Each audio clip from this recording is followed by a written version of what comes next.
한 절씩 교독으로 읽도록 하겠습니다. 안식 후 첫날 일찍이 아직 어두울 때에 막달라 마리아가 무덤에 와서 돌이 무덤에서 옮겨진 것을 보고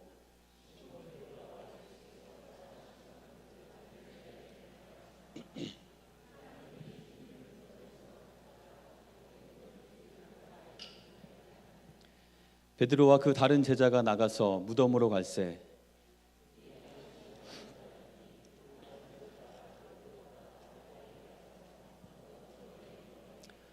구부려 세마포 놓인 것을 보았으나 들어가지는 아니하였더니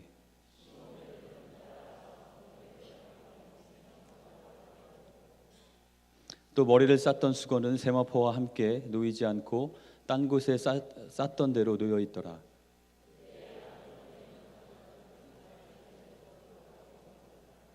그들은 성경에 그가 죽은 자 가운데서 다시 살아나야 하리라 하신 말씀을 아직 알지 못하더라. 아멘. 잠깐 기도하겠습니다. 부활의 주님을 찬양합니다.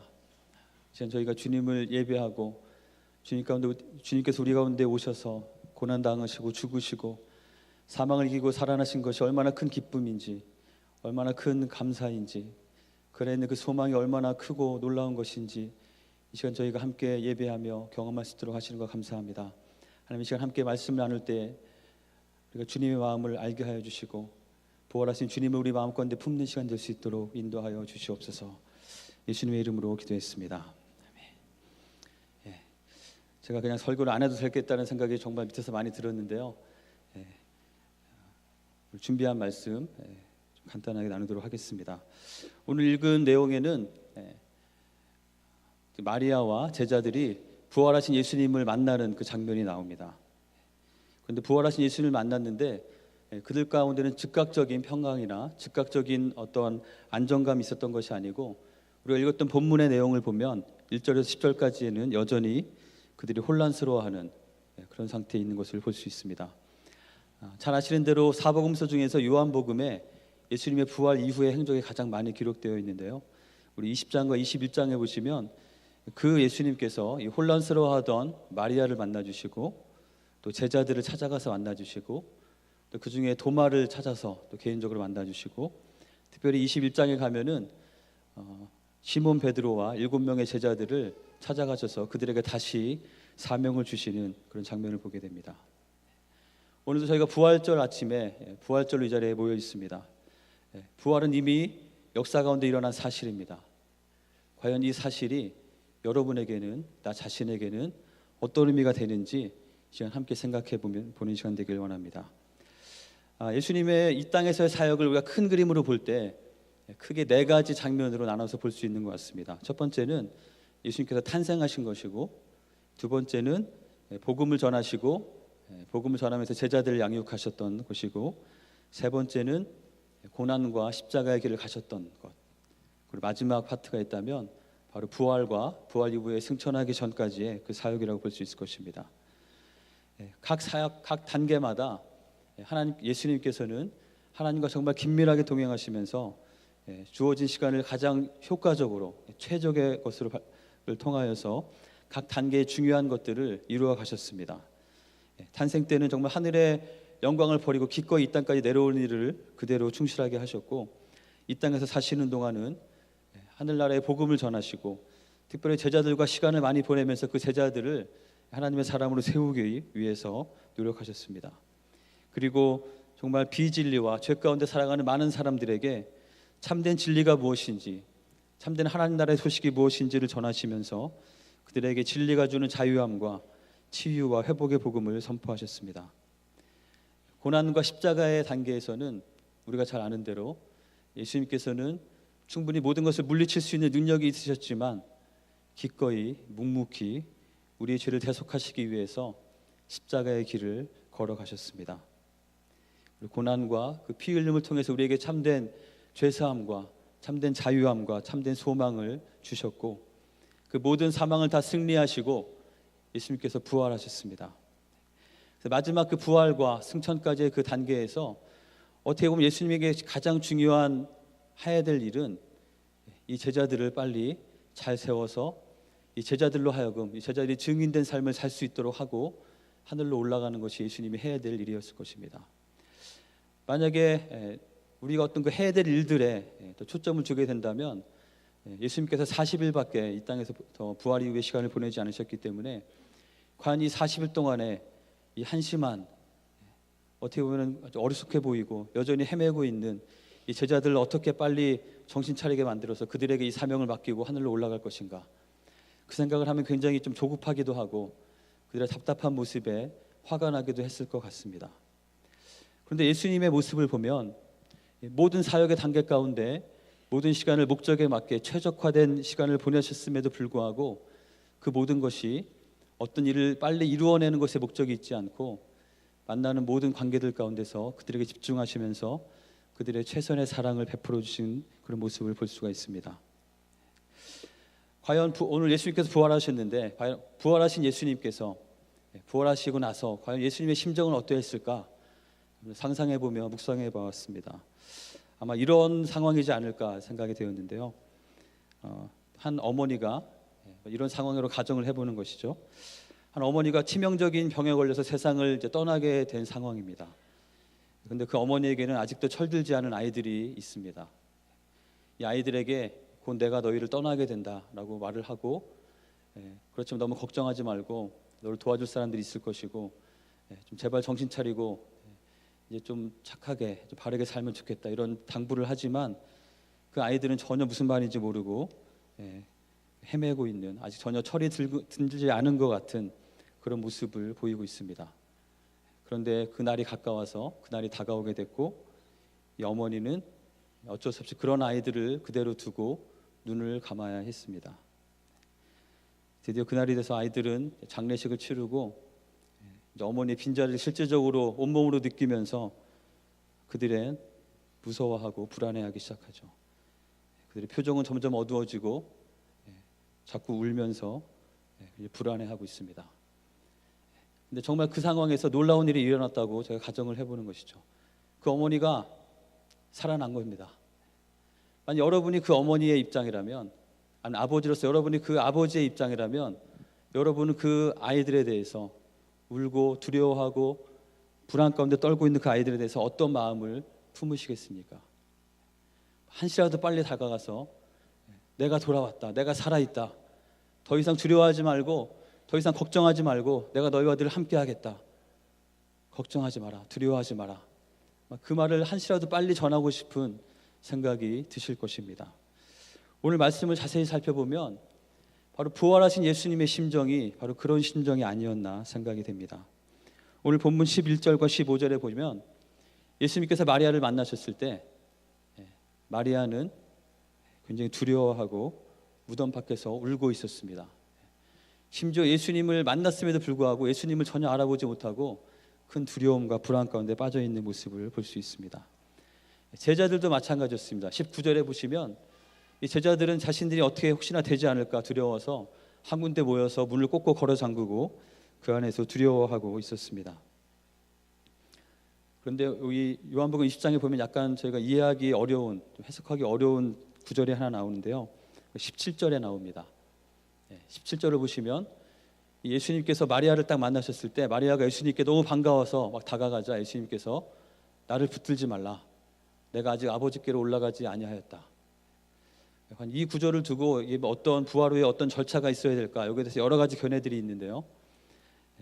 이 말씀을 통해서 한 가지 분명하게 알 수 있는 것은 어쩌면 예수님께서는 절차에 잘 안 맞는 것이었음에도 불구하고 한시라도 빨리 여인과 이 제자들을 만나기 원해서 그들에게 찾아갔던 것으로 우리가 볼 수 있습니다. 바로 예수님의 부활하신 예수님의 마음 가운데는 그 가상으로 죽었다가 깨어난 그 어머니의 마음처럼 그 자녀들을 향한, 제자들을 향한, 또 바로 우리들을 향한 그런 간절한 긍휼과 사랑의 마음이 있었던 것입니다. 이 제자들은, 이 마리아는 하나님의 말씀을 온전히 신뢰하지 않았기 때문에 특별히 이 마리아는 어떻게 무서웠겠죠. 그렇지만 우리 1절에 보시면 장사 지낸 후에 새벽 일찍 정말 예수님을 정말 사랑하는 마음으로 무덤에까지 찾아갔던 그런 열심히 있는 사람이었음에도 불구하고 예수님께서 죽기 전에 미리 말씀하셨던 그 말씀을 그대로 믿지 못하고 예수님을 만나고도 알아보지 못하는, 그로 인해 더 두려워하고 예수님의 시신이 도둑 맞았다고 생각하면서 이걸 도대체 어떻게 해야 될까라고 당황하는 그런 모습을 볼 수 있습니다. 또 제자들의 모습을 볼 때 그들은 정말 그들이 예수님을 통해서 하늘나라의 복음을 들었음에도 불구하고 여전히 당장 눈앞에 보이는 사람들의 위협이 더 커 보였기 때문에 그것 때문에 그들의 마음에 평안이 깨어져 있는 그런 모습을 우리가 19절에서 발견할 수 있습니다. 예수님께서 제자들을 찾아오셔서 계속해서 말씀하시죠. 너희에게 평강이 있을지어다. 너희에게 평강이 있을지어다. 그러면서 그 평강을 주시기 위해서 예수님께서 하시는 말씀들을 우리가 잘 살펴보면 이들에게 왜 평강이 깨졌는지를 저희가 좀 살펴볼 수가 있습니다.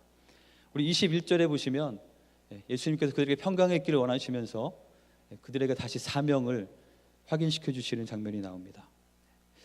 우리에게도 때로 우리의 부족함 때문에, 우리의 과거의 어떤 실수 때문에 나는 왜 이거밖에 안 될까, 나 자신에 대한 실망과 좌절과 후회로 인해서 하나님께서 나에게 주신 사명을 우리가 놓치고 삶의 목적을 잃은 채 나는 과연 무엇을 위해서 살아야 하나, 그런 생각 가운데 불안에 빠져 있는 분들이 있을지도 모르겠습니다.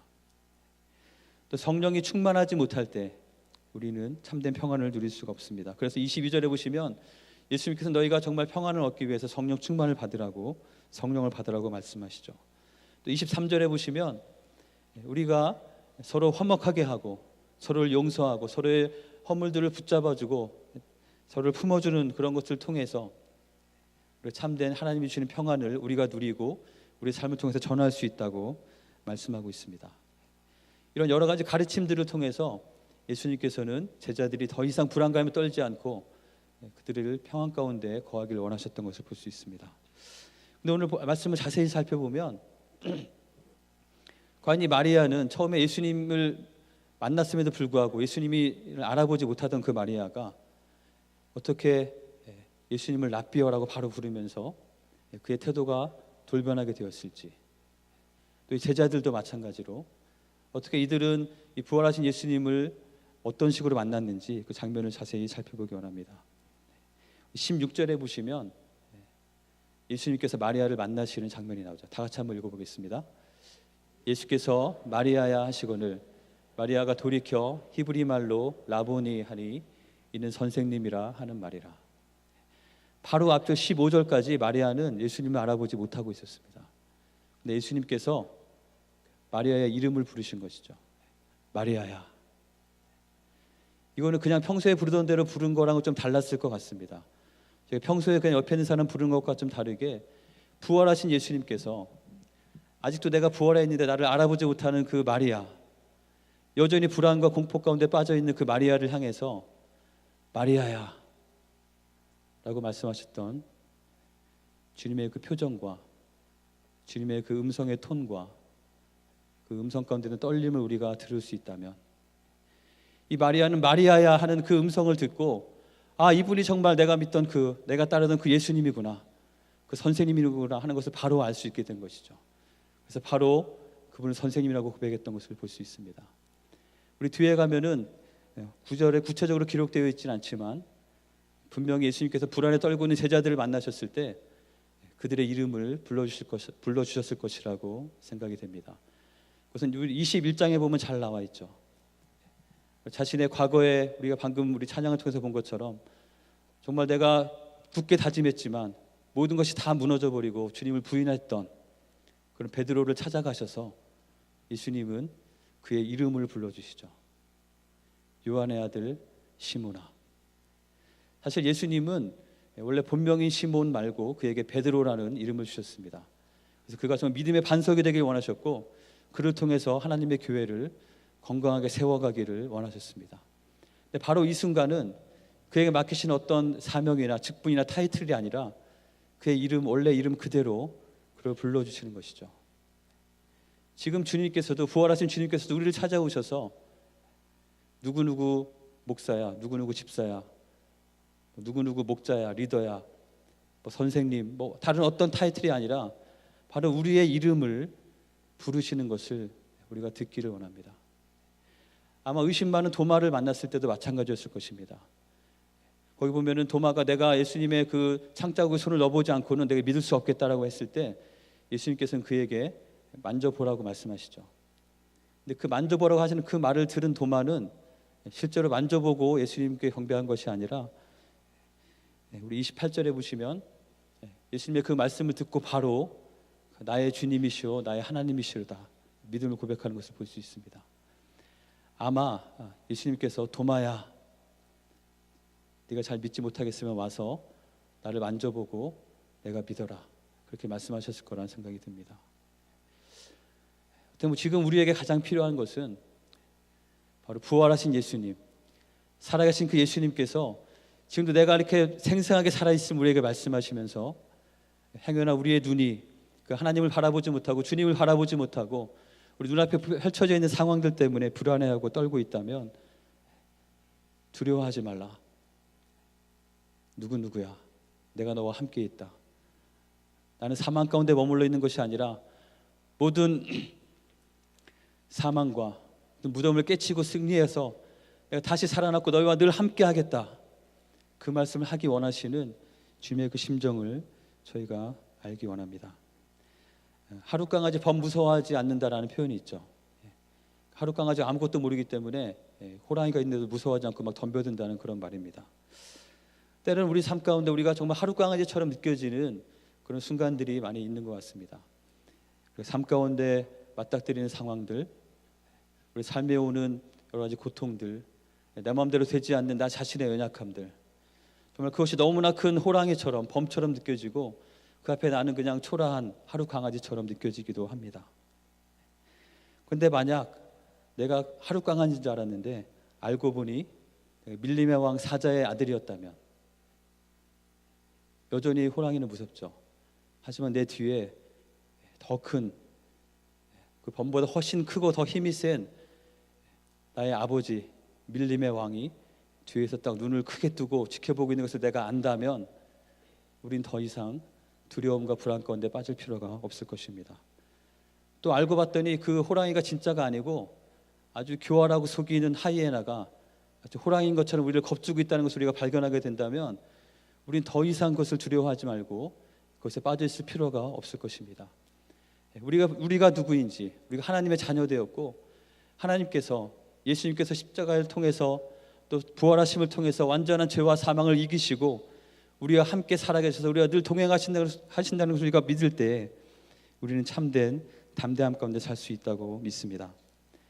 이사야 41장 10절에 보면 두려워 말라 내가 너와 함께함이라 놀라지 말라 나는 내 하나님이 됨이라 내가 너를 굳세게 하리라 참으로 너를 도와주리라 참으로 나의 의로운 오른손으로 너를 붙들리라. 주님께서 이 시간 우리 모두에게 주시는 약속입니다.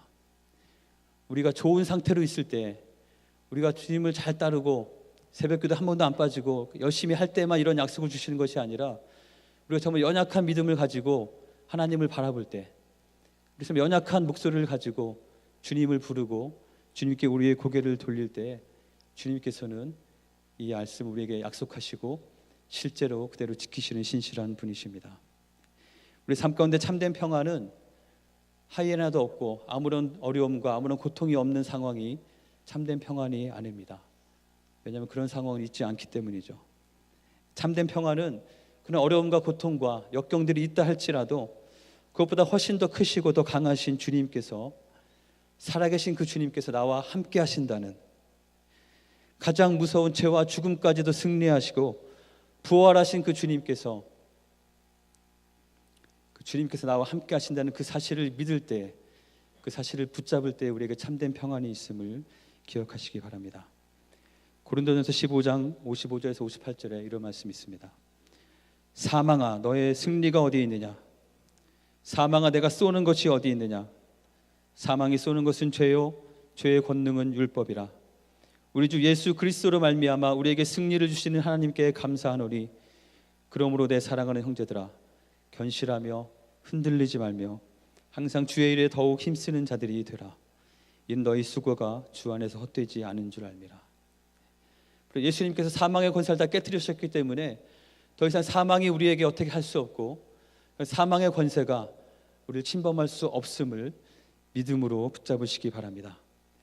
그렇기 때문에 우리는 우리 주변에 있는 어려움들과 유혹들과 막막함에 넘어져서 좌절하지 않고 부활의 주님을 붙잡고 그 주님의 능력을 힘입어서 우리 삶의 승리를 주시는 주님을 붙잡음으로 하나님께서 우리에게 맡기신 그 사명, 그것이 크든 작든 우리 삶 가운데 허락하신 그 자리에 우리가 견고하고 흔들리지 않고 감사함으로 그 자리에 설 수 있다고 믿습니다. 우리가 죽음도 어찌할 수 없는 이런 담대함과 이런 확신을 가질 수 있는 이유는 또한 예수님께서 부활을 통해서 우리에게 부활의 소망을 주셨기 때문입니다. 고린도전서 15장 16절에서 20절에 보시면 바로 예수님께서 이 부활하심을 통해서 모든 잠자는 자들의 첫 열매가 되셨다고 말씀하고 있죠. 바로 우리에게도 이 주님의 부활에 동참하는 날이 올 것이라고 말씀합니다. 우리가 정말 주님을 따르고 살다가 이 세상에 죽게 된다면 주님과 함께 있으면서 주님과 함께 부활을 경험하게 될 것입니다. 더 이상 어떠한 방법으로도 사망이, 죄의 형벌이 우리를 덮을 수 없음을 기억하시기 바랍니다. 혹시 이 시간 우리 가운데 내 삶의 어떤 상황들 때문에, 나 자신의 연약함 때문에 어떤 두려움과 고통과 불안한 가운데 빠져 있는 분들이 있다면 우리 부활의 주님을 바라보시기 바랍니다. 바로 그 부활의 주님께서 사랑하는 내 아들아, 사랑하는 내 딸아, 여러분 한 사람 한 사람의 이름을 부르시며 누구누구야 말씀하시는 그 음성을 들으시고 그 주님께서 우리와 늘 함께 하시고 언제나 시퍼렇게 살아계셔서 우리를 지켜보시고 우리의 삶을 인도하시는 그분이 있다는 것을 우리가 믿음으로 바라볼 때 우리의 삶 가운데 참된 확신과 견고함으로 하나님께서 우리에게 주시는 삶을 살아갈 수 있다고 믿습니다. 어떻게 보면 우리가 소리로 귀로 들리진 않지만 소리 없는 아우성처럼 주님께서는 이 시간 각 사람의 한 분 한 분의 귓가에 주님의 음성을 들려주시기 위해서 가장 큰 목소리로 여러분을 부르고 계시다고 믿습니다. 부활의 아침에 정말 부활하신 그 주님의 그 음성을 듣고 그 음성이 우리의 마음과 우리의 귓가와 우리의 영혼을 울려서 그 음성으로 말미암아 우리가 담대함을 얻고 그 음성으로 말미암아 주님께서 우리에게 주신 삶의 기회들을 우리가 감사함으로 받고 주님의 그 음성으로 말미암아 우리의 연약함과 우리의 부족함과 나 자신의 한심함으로 인한 그 좌절 가운데 빠져 있지 않고 우리가 다시 한번 일어나서 순간순간 주님께서 주시는 새로운 기회와 그 새로운 은혜를 붙잡고 살아가는 한 분 한 분 되시기를 주님의 이름으로 축원합니다. 바로 그것이 부활하신 주님께서 이 시간 우리 각 사람에게 주시기 원하시는 마음일 것이라고 믿습니다. 함께 기도하겠습니다.